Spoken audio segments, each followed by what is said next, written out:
interesting. So being a woman in business is an incredibly empowering position for you to be in. So of course there are challenges like we talked about, but what about some of the great successes and the really positive things that have happened being someone in your position that's very unique?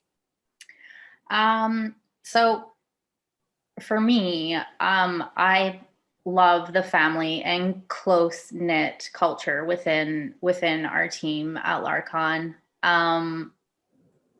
And it's organic, which I also love. I guess I kind of just feel it's a true testament to being human, and like there is no judgment, right? I could show up on site and sweep off a driveway. Like, I don't care. It's all about teamwork, right? And so, and that really relays into like, we can talk about hard things and we might disagree, and that's okay.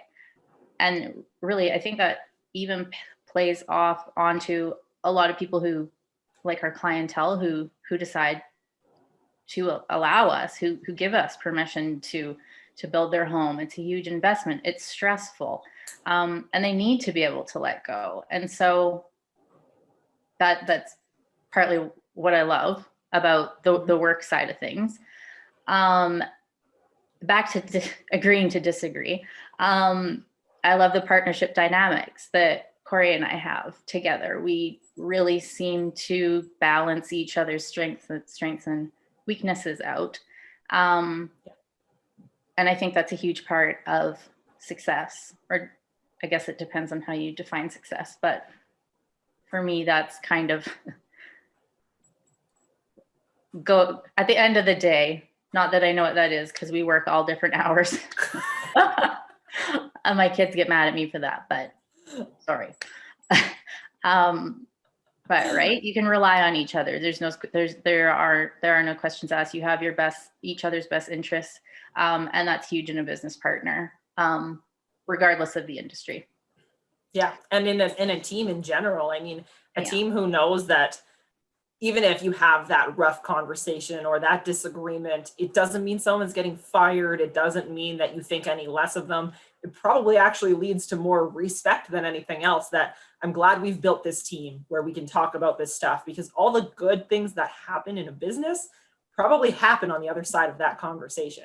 I mean, no person on the planet can do that by themselves. It takes collaboration and teamwork. And you can't be an effective team if you all agree on everything. No, that's boring. Don't agree on everything. Well, and I mean, we obviously 18 years, we've had new staff come and go. And it is even, I've had conversations with people, men and women, that are more like project management side of things. And I tell them, like, on their first day or before they're even hired, it's like, I need you, like, I want you to, if you see something that can be done better, more efficiently, or something like that, like, tell me, because, or somebody on the team. And they kind of just like, what? They kind of just look at me all confused, because they've never necessarily been given the freedom to use their voice or change things.